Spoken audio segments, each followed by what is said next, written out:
The controversial redevelopment of Ontario Place has reared its head again at Queen's Park. And as the spring session opens, a story in the New York Times is sparking renewed criticism of the company behind the project. It didn't just stretch the truth, it led the Premier down the garden path. And Infrastructure Ontario signed right off on it. The Times piece says Therme Canada falsely claimed it operated more spas than it did in its bid. And the newspaper report says the company's finances appear to be shaky. Liberal House Leader John Fraser slammed Premier Doug Ford's government for signing the deal. Why did the Premier greenlight a 95-year deal with a company that inflated its portfolio and couldn't pass a basic financial sniff test? The cost of the redevelopment has ballooned to $2.2 billion. Green leader Mike Schreiner says Ford should rip up the deal. Well, I just think it's a bad deal for Ontario to sign a 95-year lease with a company that has such a poor financial record. Therme's plan and the terms of the lease it signed with the province for the land has been a magnet for public criticism.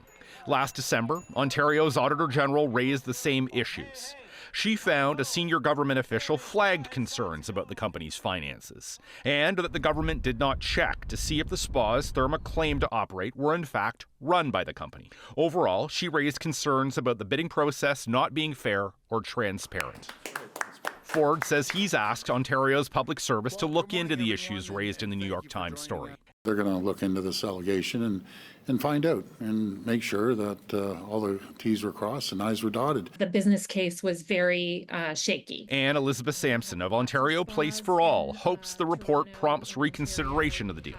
The government still controls the land and can turn back without triggering large contract penalties. Maybe this report will slow the province down on that process in order to do the right kind of due diligence on this partner that we're getting into very long term, not just business, but the Therme has part of their responsibility is to manage and care for and public space.